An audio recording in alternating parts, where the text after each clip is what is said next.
We led up to this event, Joey, that we did in Denver, Colorado, by asking the question, if you feel like you're on an island, if you feel like you are the only one in your circle trying to build passive income that exceeds your monthly expenses, and your business is successful, but you don't feel like you've spent a fraction of the time that you needed to focusing on how to build passive income, that was why you need to be at this event. And while we were at this event, we broke it down into three key areas. We broke it down from an economic lens to give us insight and a lens, a viewpoint of how to look at the world of investing and what to do based upon that information. And then we dove into different passive income strategies. We looked at technology that could organize and track all of that information. And then we even got insight on how to protect it and how to pass it along to the next generation. I think there's people out there that maybe there's you listening to this that needs to take action. What would you tell them, bud? Well, at the end of the day, you're about to listen to a recap of what Russ and myself and our business partner, Sharran Srivatsaa, all had to say about our takeaways. And what I want to challenge you with is don't be okay or satisfied with our takeaways. You need to be at the next one. You need to be in the room because our takeaways are great, but the ones that affect you the most are the ones when you're present, you're in that event, you're meeting the people after hours, over a cocktail, in the Denver Broncos locker room, wherever it may be. And those are the insights that are going to propel you to your goals. You need to join us right now. Go to thepassiveincomemastermind.com and apply. If this is your tribe, if you believe this is your tribe, apply and let's see if we're a fit. But without further ado, let's jump into our Denver Mastermind Retreat 2023 right now.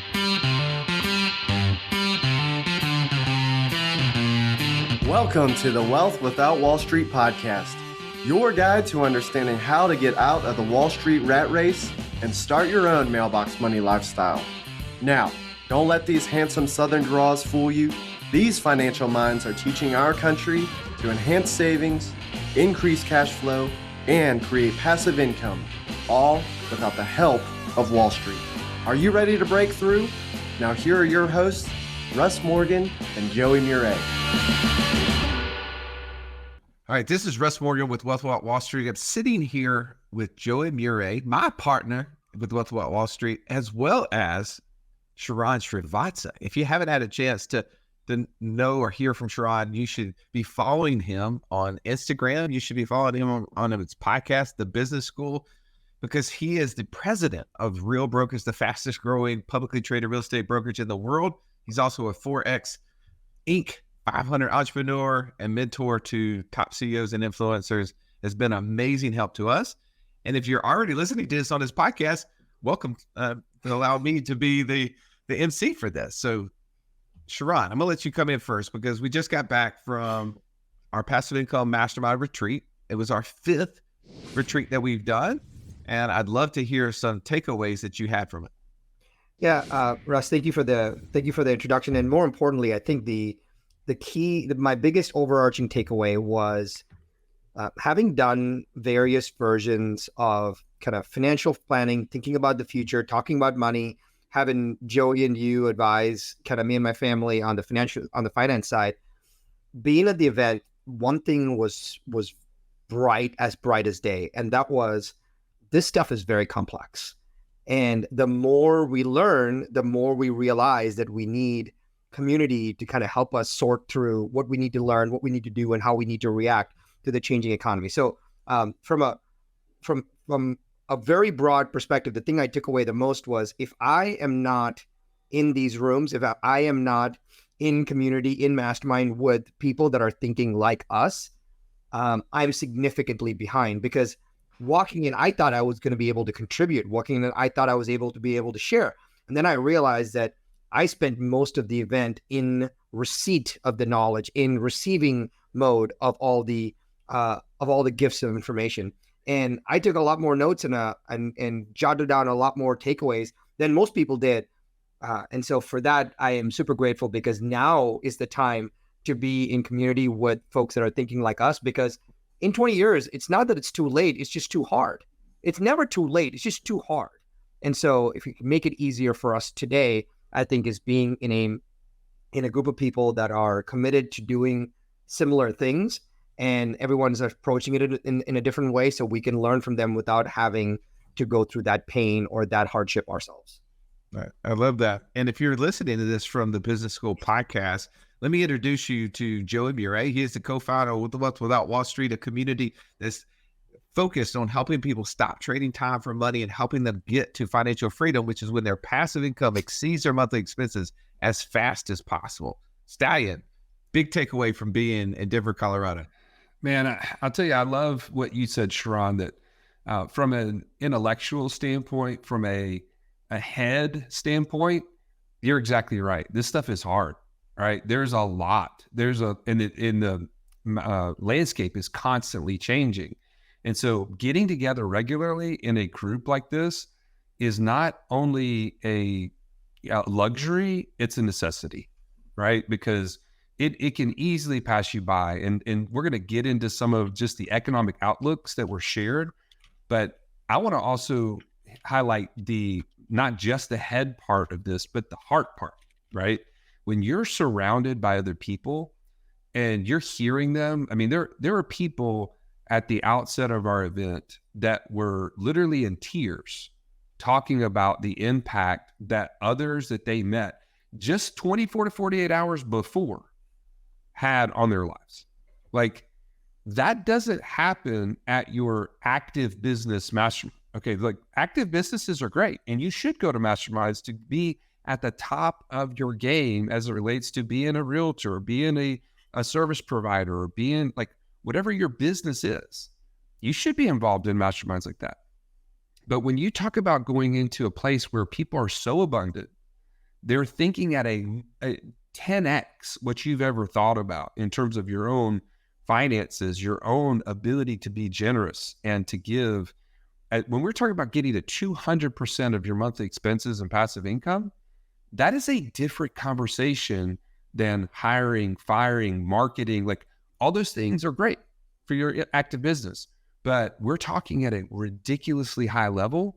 And man, you can't trade the culture of that community for anything in the world. And I guarantee you walk up to any one of those people that attended and they would tell you the exact same thing. That's my takeaway. I love the fact that we had a chance, as you said, Sharran, on your podcast not too long ago, as you were talking about the 5 different levels of relationships, is that at this event, everybody was given the permission slip to have a level 5 conversation, meaning that I'm willing to openly talk about money and the problems that I'm facing around that. Because as Napoleon Hill says, is when 2 or more people get together to focus on a problem or a goal, they create that third mind. And I love being in community with people who are open to do that.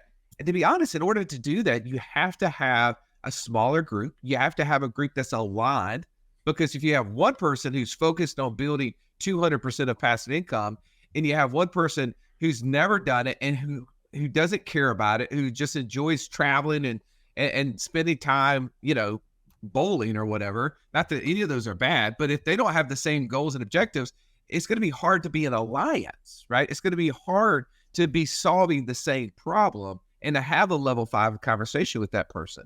So I think that that's the benefit. That's my gain from being in this room, is that I'm able to do that.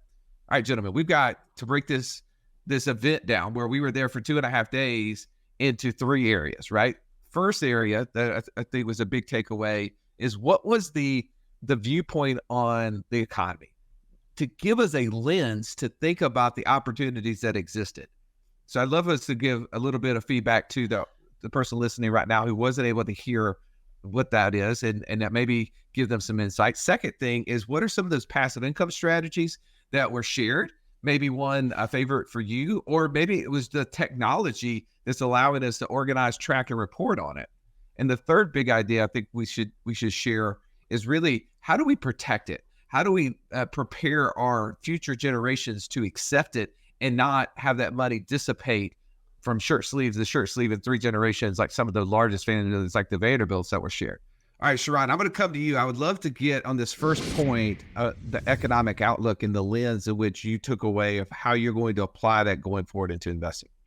So if we don't understand where we are in the seasonality of the market, it's very hard for us to actually make decisions. Now, I'm not talking about market timing. I'm talking about market intelligence. There are times when we should do things, and there are times when we shouldn't do things. I'll give us all an example. We all know that when rates are high, we borrow less, and rates are lower, we borrow more. Or at least it gives us a capability to do that, right?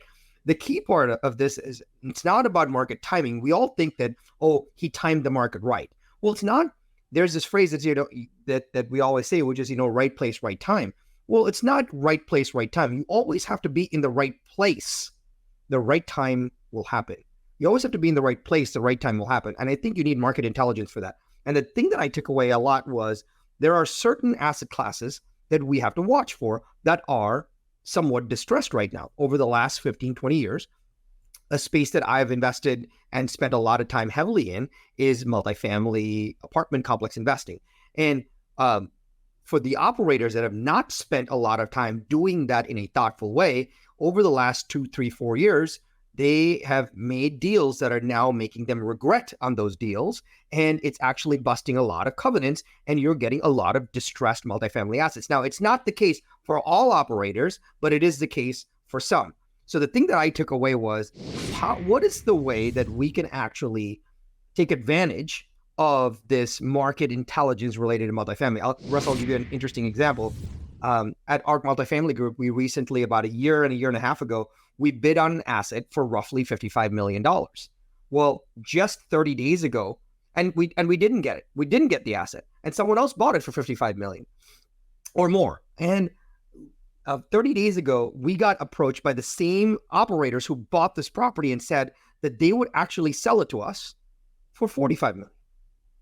Wow. Now, that's fascinating if you think about that, right? It's not even a year and a few months that they were willing to take that much of a haircut to sell this asset. Now, we are fortunate that, one, we underwrote very tightly on that asset. We passed on something that we didn't want to go further on. But now we have a chance to buy not a distressed asset, but a distressed operator.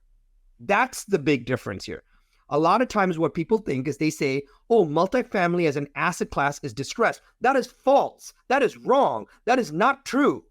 What is true is that you don't have a poorly performing asset. You just have a poorly performing operator.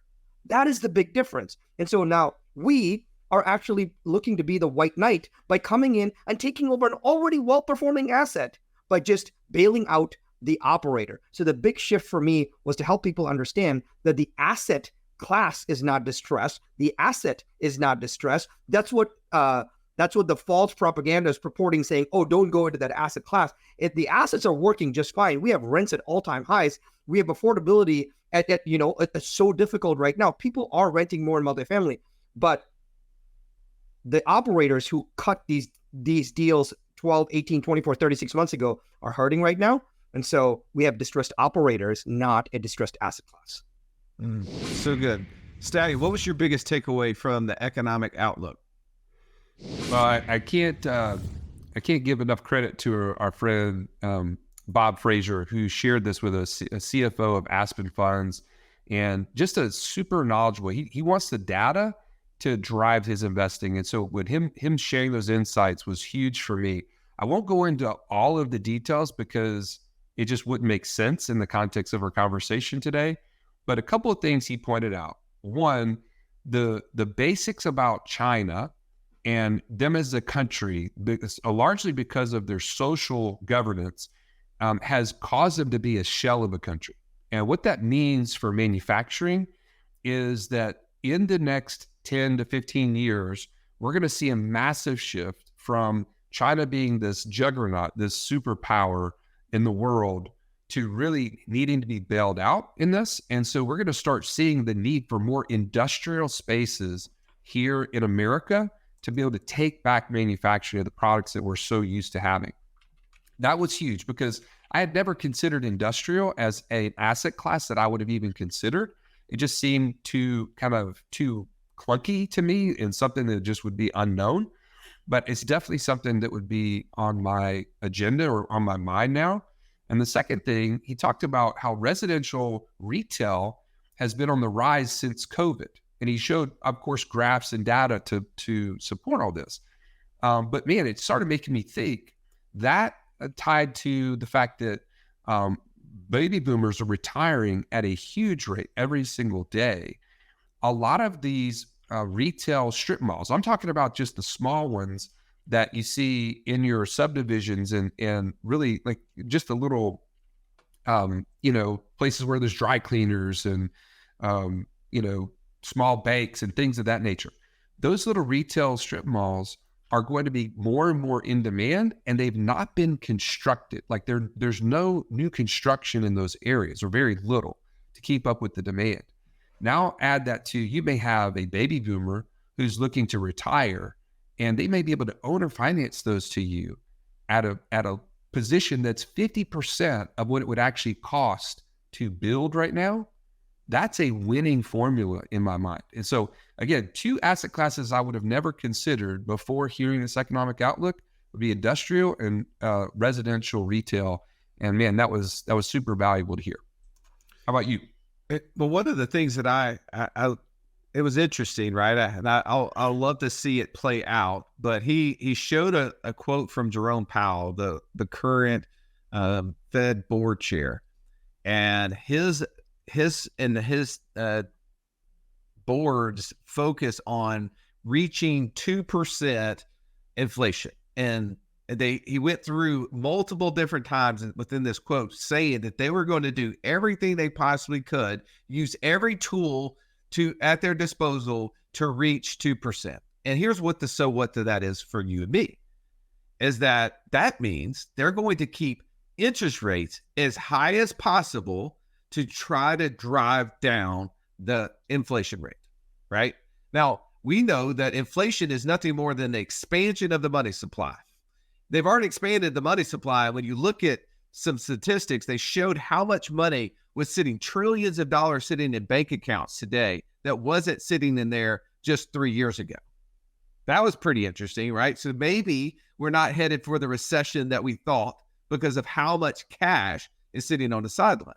But also, we know that because there's all that cash, as they spend money, as we start driving more dollars to less products, that's going to drive price up, and they're going to declare that inflation, right? They're going to say that's inflation. So they're going to keep raising the rate of interest that they're charging, banks are charging out there to try to get people to keep money at the bank, right? Instead of pull it out and go invest it, build and expand in their different businesses in other areas to try to reduce the amount of demand that is existing. So I think that's interesting as we're making decisions out there. If you're banking on interest rates to be coming down, the Fed chair right now is saying they're going to do everything they possibly can, in essence, to keep interest rates higher for longer than we're anticipating. That was interesting to me. If you've listened to our show for any length of time, you've heard us talk about infinite banking and how we are able to use that concept to create over $50,000 a month in passive income. But it's just not that easy to figure out, how does this all connect into my own personal system? Stallion, that's why we created the passive income operating system, bro. It shows you how to turn active income into passive income. It makes all the steps come together. If you would like to get access to it as a podcast listener, we've never given this away in public before, go to what'swhatwallstreet.com/PIOS. There was nothing worse than walking into class when you're in school and the teacher saying, pop quiz day. Why? Because you were unprepared. Are you unprepared though for financial freedom? Don't be. Find out how close you are by taking our 30-second quiz at wealthwithoutwallstreet.com/quiz. Second thing that we said we were going to cover are both the passive income strategies that existed out there, as well as the different opportunities for us to track and report on those. So Sharran, what was one of the passive income strategies out there that you heard, and what was the most interesting thing about it? So one of the things that I heard was a blend of what I have what I understand and what I don't understand. And I think this is important for everybody. One of the things that we do is we spend a lot of our time investing in multifamily. And the key reason for us investing in multifamily is the ability to get depreciation. For those that don't know, depreciation is the ability to take kind of passive losses and net them against various types of income. Well, there is an IRS tax code rollout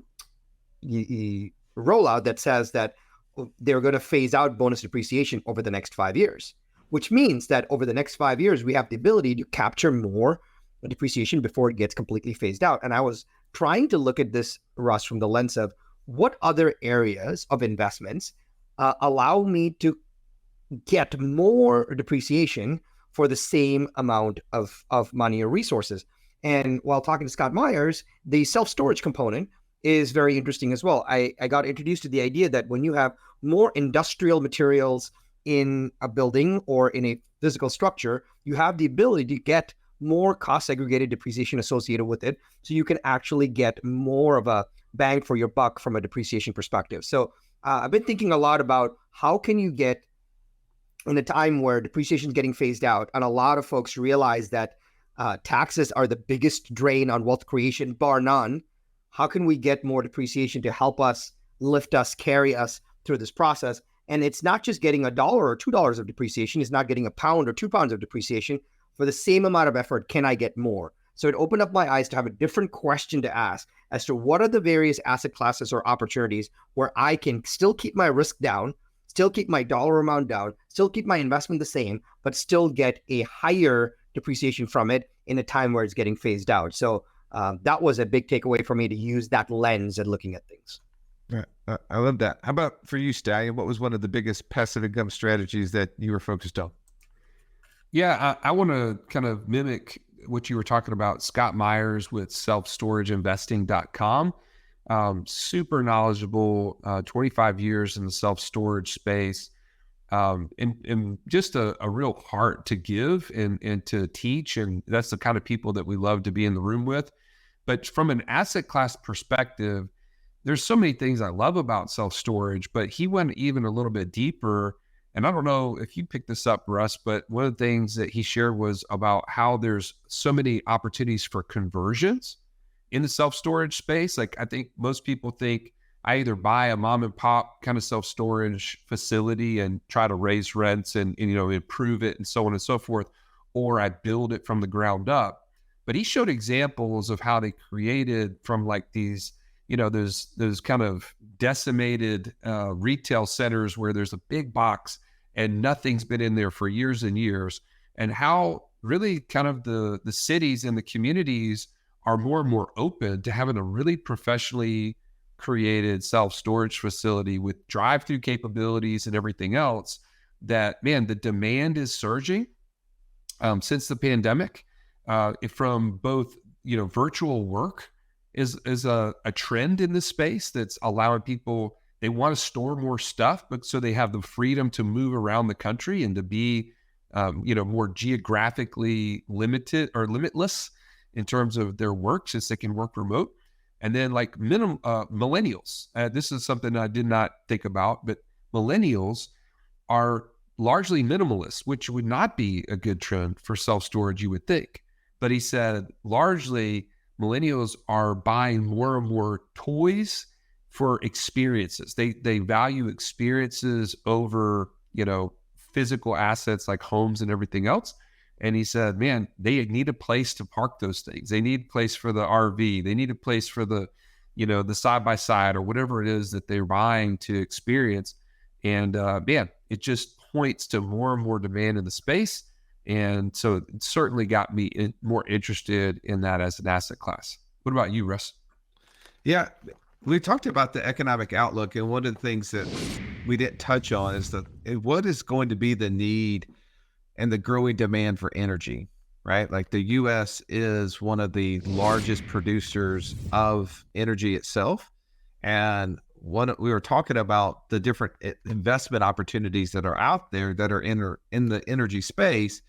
And I'm going to kind of pull from two different speakers, right? So Dave Zook with the Real Asset Investors was sharing that we need to be considered how we're investing from a tax perspective, right? So we should always be looking at different assets that we can invest in, but also seeing how those investments are going to potentially produce income, and if there's any tax benefits that can play off and help us offset income. So, there's certain investments that can offset passive income streams. There's certain asset classes that can offset active income streams.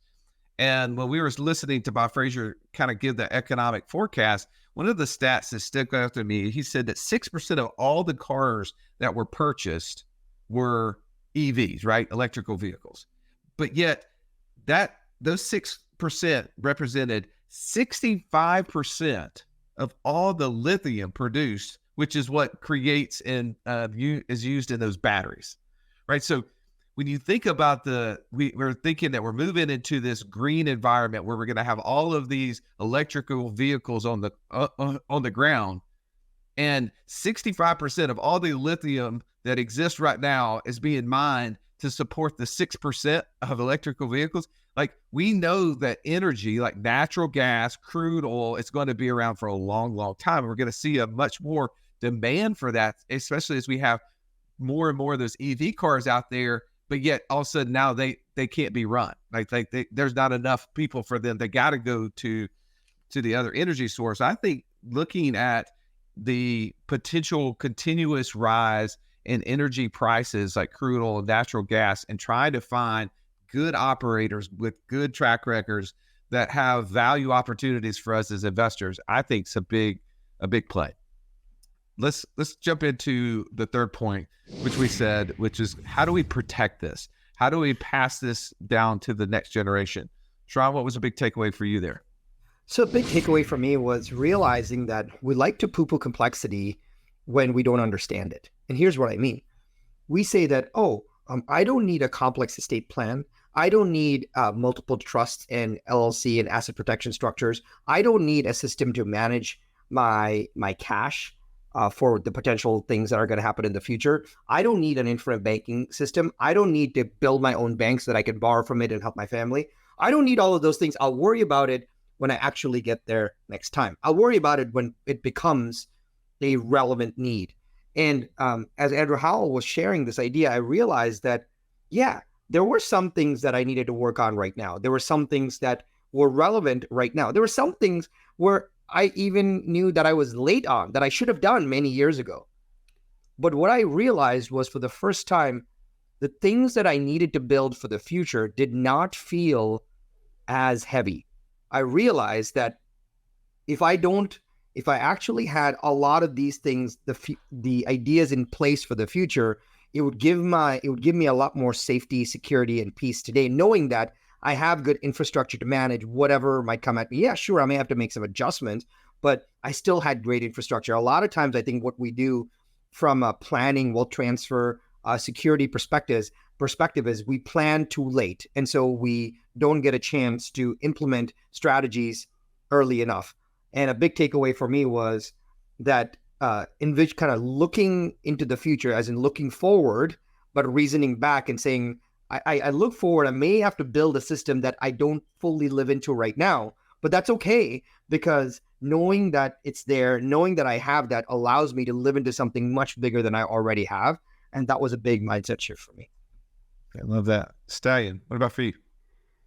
Few major takeaways. Number one, everybody's plan for this is not a cookie cutter scenario. If you're entrusting your wealth transfer, your legacy plan, your 100-year plan to someone who is literally just going to put you on a conveyor belt and just say, here, tack this on, start this LLC, with no regard to your values and no regard to your current situation and your future projected situation, then you're in the wrong place. That was a major takeaway. And it started with Andrew Howell just sharing how they walk people through their family values, and that wealth, the transfer of wealth, is not just assets. It's the values and the information or education behind how that family got to where they're at. That just was super intriguing to me. It's a process that I know that I need to take the steps on. But what a challenge to you as you're listening that, man, you're the captain of the ship and you get to formulate this plan. I'm not saying you have to understand all the complexity. When I'll be honest, when Andrew showed his plan and all of the LLCs and all of the trusts and how they work together, to be honest, I'm just glad there are people that understand how that works. But I need to be the one to be the captain of my ship. I need to be the one to set the course on a values-based kind of journey with my family. And to your point, Sharran, those things can't wait, right? There's certain things that have to be done. And that to me was a real motivator to say, I'm not going to just look back, 15 years from now and say, ooh, I wish I had. I'm just going to do it now and go to put that infrastructure in place. One of the things I took away from this, guys, was we are spending a lot of time building businesses, building assets. And for most of us, we're not spending any time trying to think about how to protect it. Like there's one accident, one lawsuit that could potentially steal 25, 50, 75, 100% of what we've built away. And all of that is avoidable. It literally is avoidable. What you said, Joey, is that you didn't understand a structure. What I understood about a structure was if someone sues him, they're going to get a hashtag sand.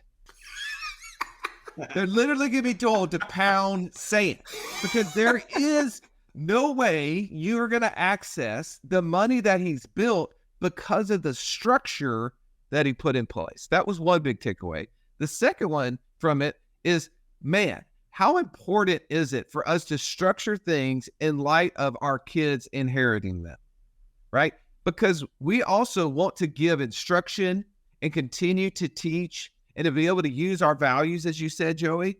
But one of the biggest things that I loved about this, he says, hey, when you do this right and you build this plan so that way, one, no one else can steal this money from you regardless of what happens, you also can make the same thing happen for your kids. So when the money is transferred to your kids from this trust, it doesn't enter their estate either. So one of the biggest thieves out there is the U.S. government, is the IRS. They're taking so much money when people like us who have been building businesses, creating wealth, creating jobs, and pass this money down. 40, 50, 60% of this money is now stolen in the form of taxation. And then that continues to happen. But yet, if we set it up correctly, not only can people not steal it from us in the form of a lawsuit today, but also we can set it up where it doesn't show up in the estates of ourselves or our kids. I love that. I love the fact that we need to be way more focused on how to protect the things that we've been spending all this time to build. Now, gentlemen, I know this is a long podcast and this is a lot of feedback. I hope that you've enjoyed this, whether you're watching this from the Wealth About Wall Street podcast or from the Business School podcast. We've enjoyed being able to share these nuggets with you. Final thought, Sharran, as we break away. The one tactical thing that that Andrew said, which I want to share with everyone, was that no matter who you are, no matter what you do, you're going to own things in your life. Maybe property, maybe assets, maybe cars, maybe jewelry, and there's almost no reason to hold that in your name. He said there's almost no reason to hold that in your name, and that I think that should that should hit everyone right between the eyes and say, hey, is there anything that I have that is in my name? And if I do have it, why? Why do I have it? And he said there's almost no reason for it. And that forces us to realize that there is a better way to do things. Stallion, final thought. My final thought is every one of these retreats, we have new insights. We have new things that we're taking away from it. The content is changing. The room is even improving every single time. I mean, we heard that from people that have been at each one of these events over the last 2 years. This is our 5th one that we've done. But the thing that won't change is the people in the room and their commitment level to each other. And if you're that person right now who is like, hey, those are really cool insights. I'd love to be exposed to those kind of speakers and that kind of data and all those things. That would really help me. that's great. But if you want to be in the room with people who are actually committed to helping you get to your goal, like if you don't have something to solve, don't join us. But if you have something that you're trying to solve, and we've mentioned one of those things that you're like, hey, this is something I need to check off the list, this is the group for you. And you have an opportunity. Go to wealthwithoutwallstreet.com/the passive income mastermind or thepassiveincomemastermind.com and apply. This is, our board will take a look at your application, we'll do an interview, and we'll see if you're a good fit. But ultimately, don't sit on this and don't wait on this. This is the kind of group that will help you get to your goals. So are you taking the time on a regular basis to focus on growing your wealth, growing your passive income as much as you're spending the time to grow your business? That's the challenge for you. Do you have other people in your life who are at the level that you want to be at or further that you can go to for questions? Do you have a resource outlet for every tax idea, for every estate planning idea, for every new passive income operating strategy that exists out there? If the answer is no, then it sounds like you need to be a part of a group who has access to that sort of information. Sharran, you gave us a lot of amazing things at this event that we were taking away. One of the ones for me was, what if I lost everything? What if that was the mindset that I was thinking about as I got ready to do another deal, as I was saying, have I protected everything, all my assets? And you said, write down that plan so that you can literally think about it before it ever happens. And by doing that, one, what you're going to do is make sure you don't, because you're going to have all the protection measures in place. And I love that as my biggest takeaway, is something as simple as thinking about the worst case scenario in advance, writing it all out. And by doing that, I never will experience the worst case scenario because I've already prepared for it. How are you prepared? And do you have people in your life challenging you to be prepared? Thank you so much for listening to this podcast. Hope you had an amazing experience. Hope there was some great insights. If there were, please share it with someone else that you know. Like and rate, review the podcast. We'd love to have you come back and listen to whichever podcast that you're a new visitor to. Have an amazing day. This has been the Wealth Without Wall Street podcast. Don't forget to subscribe to the show to break free of the Wall Street mindset and begin building wealth on your own terms in places you understand so that your wealth will never run dry. See you next episode.